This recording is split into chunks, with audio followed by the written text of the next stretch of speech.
Break के बाद आपका स्वागत है और हम बात करें कुरुक्षेत्र में योगी सरकार के एक्शन की, क्योंकि जिस तरीके से योगी सरकार ने अपना 2.0 का कार्यभार संभाला है, उसके बाद लगातार एक के बाद एक योगी सरकार फैसले ले रही है और एक बार फिर से एक बड़ा एक कठोर फैसला योगी मंत्रिमंडल द्वारा लिया गया कि सरकार अब आपके द्वार पहुंचेगी। इसको लेकर 18 मंत्रियों को लगातार फील्ड पर भेजा गया है ताकि वो जो फील्ड है वहां से फीडबैक ला सके। इसको लेकर लगातार हम चर्चा कर रहे हैं। तमाम खास मेहमान हमारे साथ मौजूद हैं इस चर्चा में शामिल होने के लिए और इस वक्त हम सीधा रुख करेंगे आरपी सिंह चौहान जी का। चौहान जी, जरा ये बताइए कि विपक्ष लगातार आरोप लगा रहा है सिर्फ और सिर्फ योगी सरकार पर कि ये दिखावा कर रही है, मकसद इसके पीछे कोई बहुत ज्यादा बड़ा नहीं है, सिर्फ दिखावा कर रहा है। आप इसको किस तरीके से देख रहे हैं? विपक्ष कोई आरोप नहीं लगा रहा, विपक्ष जो हकीकत है वो बता रहा है। देखिए, मंत्री जी जाएंगे या कोई अधिकारी जाएगा, निरीक्षण करेगा। अब निरीक्षण किस बात का करेगा? जैसे आपने कहा स्वास्थ्य मंत्री जी प्रयास कर रहे हैं, स्वास्थ्य मंत्री जी को पहले ये देखना चाहिए कि हमारी सीएचसी पे, पीएचसी पे एक्सरे मशीन है, अल्ट्रासाउंड की मशीन है। आप कितने एमबीबीएस डॉक्टर वहाँ बैठा दीजिए, अगर जांच होगी ही नहीं, जांच का कोई व्यवस्था नहीं होगी, संविदा कर्मियों के सहारे सीएचसी पीएचसी चल रही हैं, आप जिला अस्पताल का निरीक्षण कर रहे हो, अगर आप उनको जो आवश्यक मशीनें हैं, उपकरण हैं, वो नहीं देंगे तो किस तरीके से लोगों का इलाज होगा?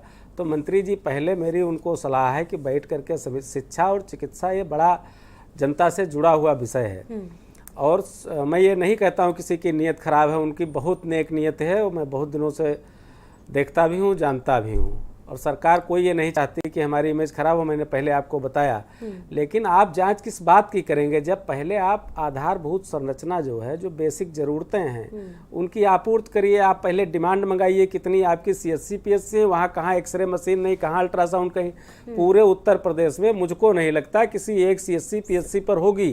पुलिस वाले जो झगड़ा लड़ाई होता है उसमें एक्सरे कराने के लिए जाते हैं, वो भी जिला अस्पताल लेकर के जाते हैं। महत्वपूर्ण सवाल सर आप ये उठा रहे हैं, स्वास्थ्य व्यवस्था प्रदेश की कितनी लचर है ये प्रदेश की जनता पूरी तरीके से जानती है। स्वाति जी, बात पूरी हो जाने देखिए, स्वास्थ्य मंत्री जी का चूंकि लगातार रोज अखबार में, रोज सोशल मीडिया पर रोज प्रयास दिखता है, मैं ये नहीं कहता हूँ कि प्रयास नहीं दिखता है, लेकिन चूंकि वो विभागीय मंत्री हैं और सौभाग्य से उत्तर प्रदेश के उप मुख्यमंत्री भी हैं, तो जब कैबिनेट की बैठक हो उससे पहले उनको विभागीय अधिकारियों से ये फीडबैक लेना चाहिए कि हमारी नीड क्या है, ज़रूरतें क्या हैं और ज़रूरतों के सापेक्ष पहले व्यवस्था करें, उसके बाद ही तो निरीक्षण होगा। आप देखिए, कहीं एक तहसील में चले जाइए, एक एक लेखपाल के पास 8-8 सर्किल हैं, किसी ब्लॉक में आप चले जाइए, एक जो ग्राम विकास अधिकारी है उसके पास 8-8, 10-10 ग्राम पंचायतें हैं। तो जब आपने लोगों को, नौजवानों को रोजगार दिया नहीं है, पर्याप्त हैंड आपके पास है नहीं, तो निरीक्षण किस बात का करेंगे? आनन फानन में मांगा जाता है कि अति आवश्यक, महत्वपूर्ण, तुरंत भेजिए। अब जो वहाँ आपने कलेक्टर बैठा रखा है, जो नीचे के अधिकारी हैं, वो आपको गलत सूचनाएं तो भेजेंगे ही, कहाँ से तुरंत आनन फानन में तैयार, जब उनके पास कर्मचारी नहीं, हैंड नहीं है। आप डेवलपमेंट से यहाँ जो शासन में लोग बैठे हैं वो मांग लेते हैं कि शाम तक, आज ही, अति महत्वपूर्ण, अति गोपनीय, तुरंत भेजिए। तुरंत कैसे भेज देंगे? उसके लिए 2-1 दिन का समय चाहिए। ज़रूरतें क्या हैं, कर्मचारी हैं कि नहीं हैं, जो पब्लिक सर्विस में जो चीज़ें लगती हैं, स्वास्थ्य चूँकि बहुत इम्पॉर्टेंट चीज़ है और स्वास्थ्य को लेकर के जिस तरीके का आजकल माहौल चल रहा है, स्वास्थ्य मंत्री जी का प्रयास चल रहा है, सरकार बीजेपी की है, मैं ये बात कह रहा हूँ, स्वास्थ्य सुविधाएं। आरपी सिंह जी, जरा ये बता दीजिए कि आपके भी विधायक हैं पश्चिम से, तो उन्होंने इसको लेकर क्या कुछ सवाल उठाए हैं? सदन चलेगा तब सवाल उठेगा ना। विधायक तो अभी आए हैं, तब से सदन चला नहीं है। सड़क पर हम रोज ज्ञापन देते हैं और ये बात जो मैं कह रहा हूँ, ये आपका इतना महत्वपूर्ण चैनल है, लोग देखते हैं, तो मुझको पूरा विश्वास है कि माननीय मंत्री जी संज्ञान ग्रहण करेंगे। और पहले तो जो आवश्यक सुविधाएं हैं, आप देखिए, जो वहाँ संविदा कर्मी के सहारे सीएचसी पीएचसी चलता है, डॉक्टर बैठ करके क्या करे, वो यहाँ आकर के प्रैक्टिस करता है। जो जिले में जाकर के, कोई लखनऊ आता है, आप लखनऊ के अगल बगल के, मैंने एक दिन और कहा था, जो भी जिले हैं आप उसमें देखिए, कोई एक लोक सेवक, जिला प्रशासन के अधिकारी, एसडीएम, तहसीलदार, डीएमओ, कप्तान और पुलिस वाले तो रहते ही, उनकी ड्यूटी रहती है।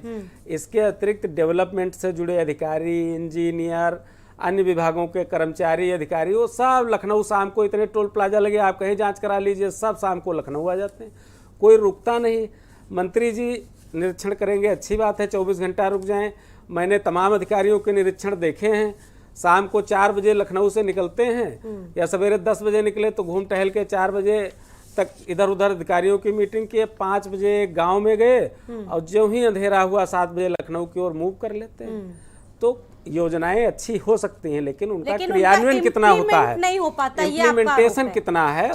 मैं तो सरकार को ये शुभकामनाएं दूंगा कि अभी जब जागो तभी सवेरा, अभी जो पहले बेसिक जरूरतें हैं, सुविधाएं हैं, और नौजवान आप बताइए, अगर लेखपालों की भर्ती हो जाए, ग्राम विकास अधिकारियों की भर्ती हो जाए, पंचायतों में आप कितना धन दे रहे हो, वो दिन भर डोंगर लगाते हिसाब किताब बना ही नहीं पाते हैं, फिर आप कहते हो भ्रष्टाचार किया, भ्रष्टाचार तो हो ही जाएगा। ठीक है समीर सिंह यादव, आप मुख्य विपक्ष में हैं, ठीक है, समाजवादी पार्टी मुख्य विपक्ष में है, सवाल भी लगातार उठा रही है समाजवादी पार्टी, तमाम चीजें। विपक्ष लगातार ये भी आरोप लगाता है कि फैसले तो सरकार ले लेती है, लेकिन जो उसका इम्प्लीमेंटेशन है वो कहीं से सुचारू रूप से नहीं किया जाता है। और इस बार हम देख रहे हैं हर मंत्री को हर मंडल की जिम्मेदारी दी गई है और हर कमिश्नरी का दौरा करने को कहा गया है। इसको किस तरीके से देख रहे हैं? रात्रि प्रवास भी करेंगे मंत्री?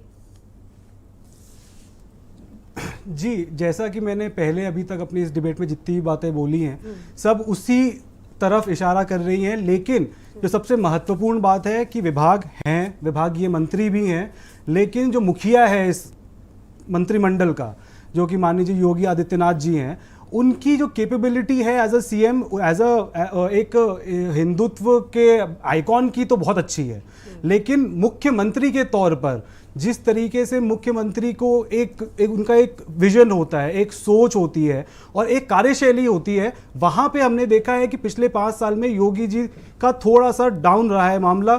और इसका जो लाइव एग्जाम्पल है वो आज अब उत्तर प्रदेश में जो बिजली की समस्या देख रहे हैं वो एक बहुत बड़ा उदाहरण है। 2012 में जितनी बिजली का प्रोडक्शन था वो बिजली की डिमांड से काफी कम था। 5 सालों की सरकार में सिर्फ कोयले से बिजली उत्पादन के अलावा ऑल्टरनेट सोर्सेज ढूंढे गए थे और यही रीजन था जिसकी वजह से super critical thermal power plants लगाए गए थे। उसके चलते ही हम जो हमारी डिमांड है उससे सप्लाई मैच कर पाए थे। हमेशा यही कहती नजर आ रही है कि बिजली हमने बहुत अच्छी दी है। 2017 से पहले क्या स्थिति थी वो भी कई बार जिक्र कर चुके हैं सीएम योगी आदित्यनाथ खुद, आपने शायद सुना हो। जी बिल्कुल, मैं और इस बात को बहुत इसको आपको एक एंगल से समझाऊंगा कि जब आपकी बिजली कम प्रोड्यूस होती है तब उसमें जब आप काम करना स्टार्ट करते हैं तो ग्रेजुअली बिजली की प्रोडक्शन स्टार्ट होती है क्योंकि इस पे काम चल रहा है। लेकिन वो काम हमारी सरकार में हुआ था जिसके चलते 2017 तक सरकार जब तक हमारी जा रही थी तब तक बिजली का प्रोडक्शन बढ़ते बढ़ रहा था।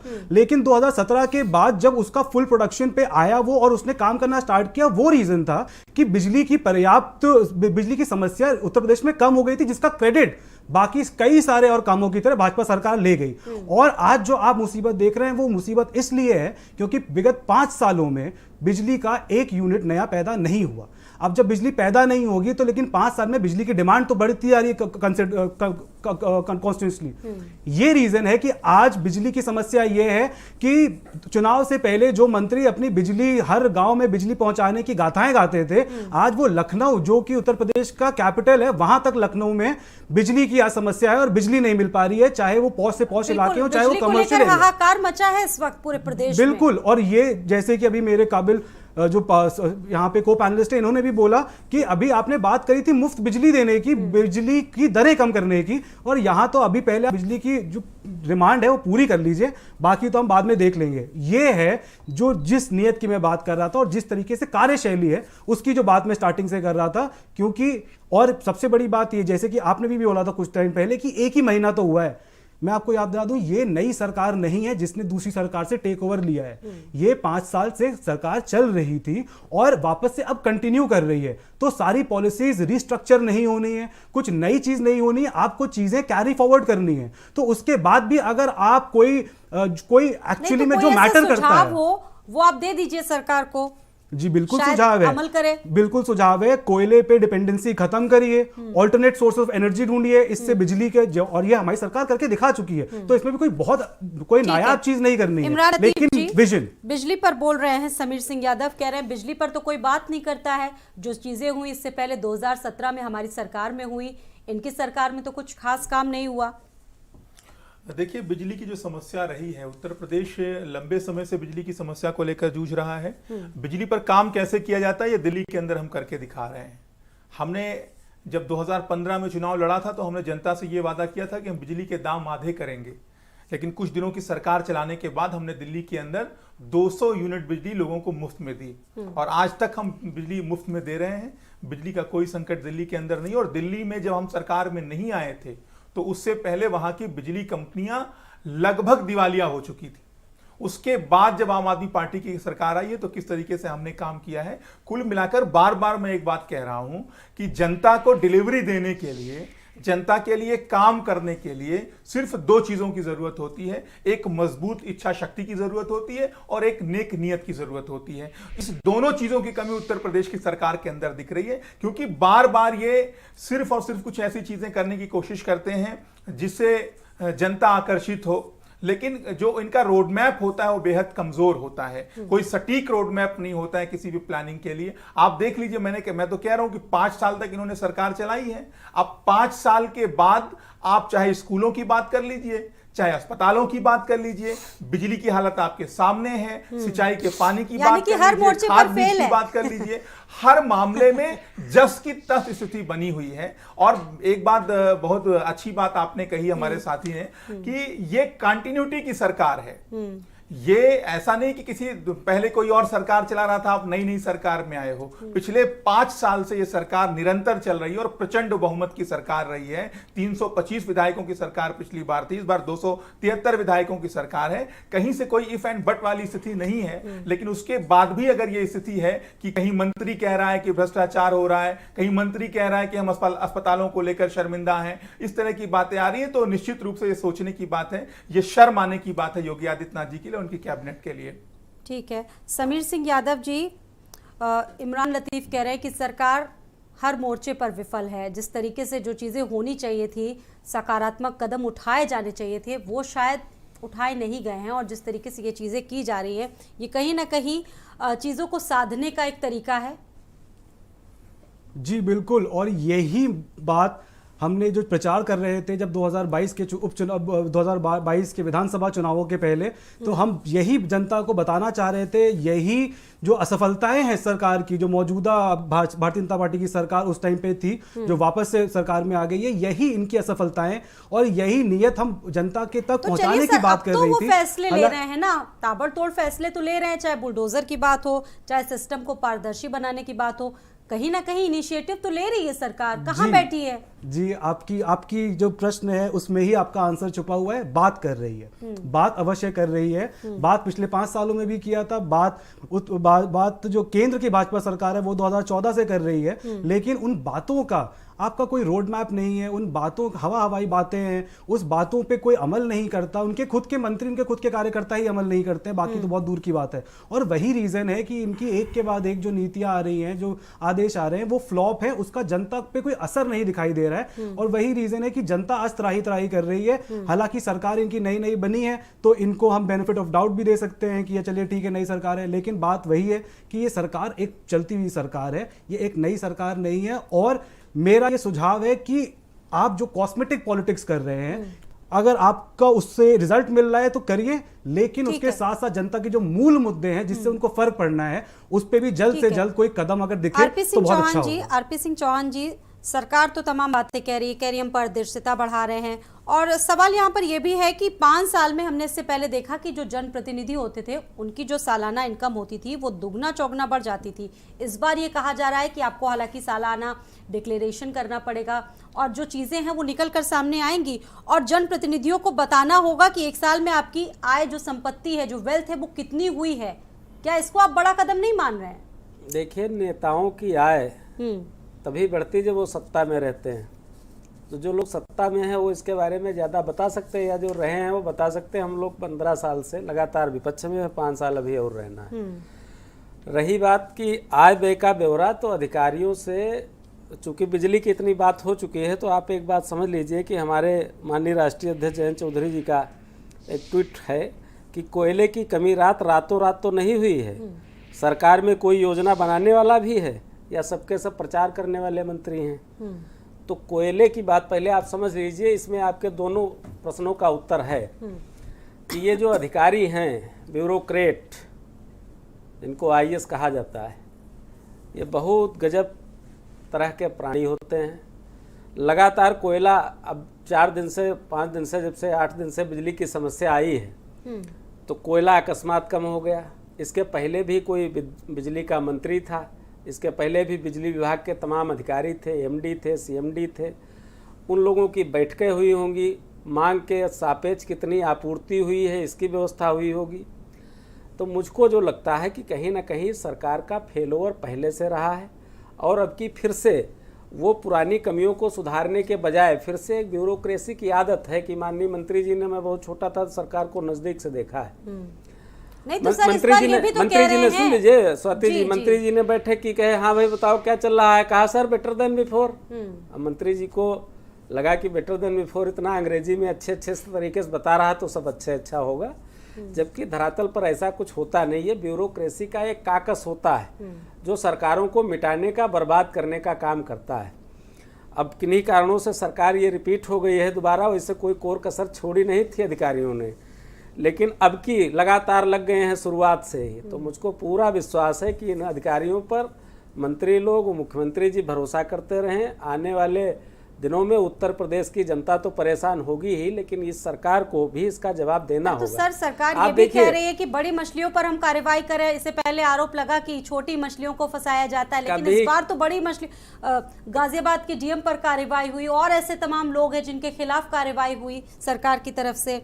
इसको क्या कम मानना है? ना कि एक आध प्रतीकात्मक कार्रवाई करके आप जो ब्यूरोक्रेट हैं उनकी संपत्ति का ब्यौरा ले लीजिए, और उनका ब्यौरा ऑलरेडी है, आप उसको ऑडिट करा लीजिए, अभी खुल जाएगा। देखिए, हर राजनीतिक लोगों पर आरोप लगा देना बहुत आसान होता है, पार्षद से लेकर के मंत्री मुख्यमंत्री तक पर आरोप लगते हैं, लेकिन ये जो ब्यूरोक्रेट हैं इनसे ज़्यादा मैं नहीं कहता हूं कि भ्रष्टाचार किसी ने किया होगा, लेकिन मुझको जो मैं ज़मीन पर देखता हूं, रोज़ बुलडोजर दिखा के वसूली कर रहे हैं अधिकारी। मुख्यमंत्री जी थोड़े कह रहे हैं कि वसूली कर लाओ, लेकिन ये दिखाते कि हम आपका गिरा देंगे, डराते हैं, फिर वसूली करते हैं। तो इन पर नियंत्रण करना सरकार का उद्देश्य होना चाहिए, और सरकार को ये बात समझनी चाहिए। दूसरी बात, मैंने आपको कहा कि जो सुविधाएं हैं, जो सुविधाओं से जुड़े विभाग हैं, उनको आप ऑडिट करिए। ये जो अधिकारी जाएंगे, वो माननीय मंत्री लोग जाएंगे, निरीक्षण करेंगे, रात्रि प्रवास करेंगे, तो जब वो कहेंगे कि हाँ भाई इसको चोट लगी क्या है, तो कहेगा साहब एक्सरा नहीं हुआ है, अल्ट्रासाउंड नहीं हुआ है, पेशेंट भर्ती है। कैसे भर्ती हो जाएगा CHC PHC पर, जब सुविधाएं ही नहीं हैं? आपके स्कूलों में जब सत्र खत्म हो जाता है तब किताबें आती हैं, जब सत्र खत्म हो जाएगा तब जूते मोजे आएंगे। तो ये चेक करने की ज़रूरत है, इसको देखने की ज़रूरत। गन्ना आपने जो वादे किए, अपना संकल्प पत्र लेकर के आए, आपने भाषण किया कि 14 दिन में गन्ने का भुगतान कराएंगे, तो देख लीजिए कहाँ कहाँ गन्ने का भुगतान बकाया है। इसी तरीके से आपने कहा बिजली के दाम आधे कर देंगे, तो बिजली ही गायब कर दी। तो पहले जो आप वादा करके आए हैं उसको पूरा करने का काम करिए, और सरकार को ये मेरी सलाह है। इसका जवाब तो सरकार ही दे आप सकती है, जरूर करिए, लेकिन पहले सुविधाओं का बंदोबस्त करिए। इस वक्त इस पैनल पर नहीं मौजूद है। स्वाति जी, एक बड़ी महत्वपूर्ण बात मैं आपको फिर से रिपीट करना चाह रहा हूँ कि काम सदैव निचले तबके के अधिकारी करते हैं, ऊपर से निर्देश जारी होते हैं। जो ग्राउंड का वर्कर है, जो फील्ड का कर्मचारी है, फील्ड के कर्मचारियों में आपके पास लेखपाल नहीं है, फील्ड के कर्मचारियों में आपके पास ग्राम पंचायतों में ग्राम विकास अधिकारी नहीं है। चौपाल तो लगा रहे हैं, सुन लीजिए, तो वो हमारी ये बड़ी महत्वपूर्ण बात है। एक एक ग्राम समाज में, एक एक ग्राम सभा में सालों का, लाखों का बजट होता है। क्षेत्र पंचायतों का अलग होता है, जिला पंचायतों का अलग होता है। अब एक ग्राम विकास अधिकारी के पास 8-8, 10-10 ग्राम पंचायतें हैं, करोड़ों का वो डोंगर लगाता है, कैसे हिसाब किताब दे पाएगा? कौन ले पाएगा? जब आपके पास कर्मचारी है नहीं, पंचायत में कर्मचारियों की कमी है, राजस्व में कर्मचारियों की कमी है, और भर्ती पर कोई पहल आपकी है नहीं, तो फिर भ्रष्टाचार को कौन रोक पाएगा? पहले तो आप कर्मचारी तैनात करिए। आप किसका निरीक्षण करेंगे? वो उस दिन बता देगा कि हम फील्ड में थे। तो जब आप देखिए जवाबदेही तब तय कर पाएंगे जब यानी कि पहले जो आप धरातल जवाबदेह है, होंगे। सर यानी कि जो धरातल है उसमें कमियां हैं और इन कमियों को सुधारना होगा सरकार का एक बड़ा काम है।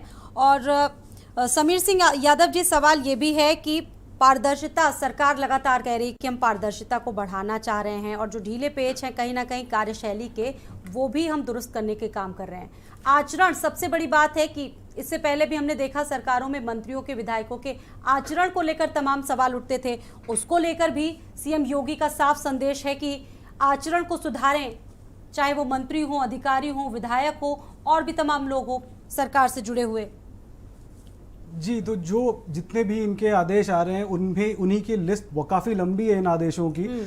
इसी में एक आपको मैं ये नहीं कहूँगा कि यूजलेस, बट हाँ एक अनप्रोडक्टिव आदेश एक और है जिसमें आचरण अगर ये बताए कि हाँ अगर कोई मंत्री अपना आचरण नहीं सुधारेगा तो उसे निलंबित कर देगा, उससे उसका मंत्रिमंडल छीन लिया जाएगा।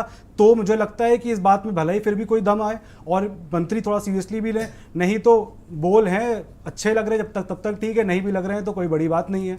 दूसरी बात रही पारदर्शिता की, तो पिछली सरकार 5 साल सरकार इन्होंने रखी और लॉकडाउन में दोनों जो आपके लॉकडाउन लगे और 2 साल ऑलमोस्ट कोरोना को हो गया यहाँ पे, इसमें इतनी पिछली और पिछला जो सेकेंड वेव थी उसमें हमने देखा कि प्रदेश में क्या हालत थी, स्वास्थ्य व्यवस्था की क्या हालत थी और इंजेक्शन से लेके वेंटिलेटर तक किस लेवल की घूसखोरी हुई है, किस लेवल का भ्रष्टाचार हुआ है, उसमें उसकी कोई कार्यवाही कहाँ हुई है? अरे सर वो तो हर मोर्चे पर ये बता रहे हैं कि हमारी सरकार तो नंबर 1 रही है कोरोना के मामले में, कोविड के मामले में नंबर 1, वो तो बता रहे हैं नंबर 1, बट छुपा यूपी का मॉडल तक उन्होंने बता दिया है। यूपी का मॉडल बहुत अच्छा उन्होंने पेपर में बताया है, लेकिन असलियत तो आपके सामने, असलियत जनता के सामने है।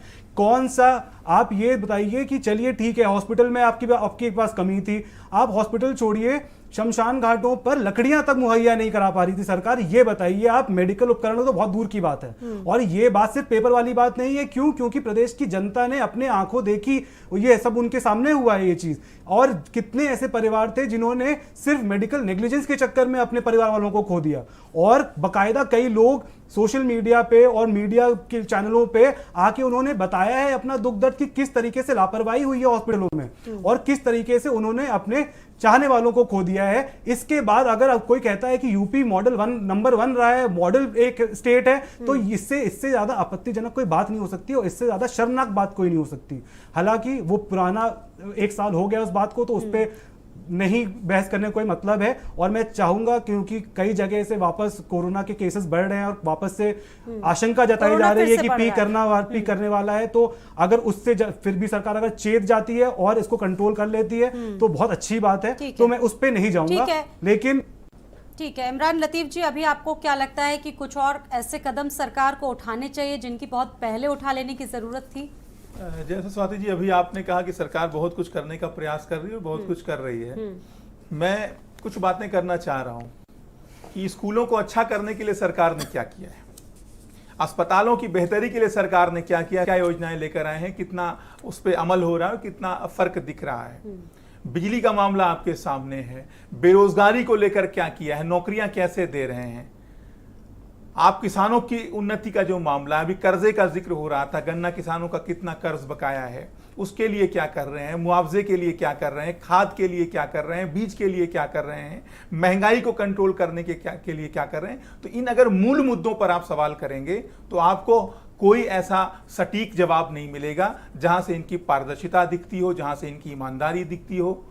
हाँ, इनके मंत्रियों के जो वीडियो आ रहे हैं उसमें यह बात पता चल रही है कि कहीं पे भ्रष्टाचार हो रहा है, कहीं पर खाया जा रहा है, कहीं पे ये पता चल रहा है इनके अधिकारियों से कि रिश्वत जो है वो चेक में नहीं ली जाती है, कैश में ली जाती है। तो ये हालत है ग्राउंड पर भ्रष्टाचार का बोलबाला है, ग्राउंड पर अमानवीयता का बोलबाला है, ग्राउंड पे अगर कानून व्यवस्था की बात करें तो पूरी तरीके से जंगल राज है। हाँ, बातों में खूबसूरती दिखती है, बात बड़ी अच्छी कर लेते हैं भारतीय जनता पार्टी के लोग, चाहे उनका बूथ का कार्यकर्ता हो, चाहे उनका मुख्यमंत्री और प्रधानमंत्री हो, बात में इनसे कोई नहीं जीत सकता, ये बातवीर लोग हैं। लेकिन जनता परेशान है, ये जो है सच है जमीन का, इससे कोई इनकार नहीं कर सकता। यानी कि जो स्टेप उठाया है बीजेपी सरकार ने जो कमियां हैं उनको कहीं ना कहीं बड़े तौर से दुरुस्त करने की कोशिशें होंगी। हालांकि शरद त्रिवेदी को हमारे साथ जुड़ना था, वो किन्हीं कारणों से जुड़ नहीं पाए, तो बहुत ज़्यादा चर्चा इस मामले पर हो नहीं पाई। जो सवाल उनसे पूछने थे वो हम सवाल उनसे पूछ नहीं पाए, और पूरा का पूरा विपक्ष हमारे साथ इस बार पैनल पर बैठा है। समीर सिंह यादव जी, लगातार सरकार तमाम दावे भी कर रही है और ये बात कह रही है कि अब हम सरकार जो है वो लोगों तक जाएंगे और जो कमियां होंगी वो जनता हमें खुद बताएगी और कमियों को दूर करने की कोशिश करेंगे।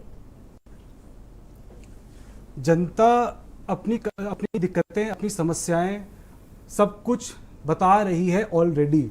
इस जन चौपाल से पहले भी जनता की सारी समस्याएं मुख्यमंत्री जी और सरकार के सामने हैं।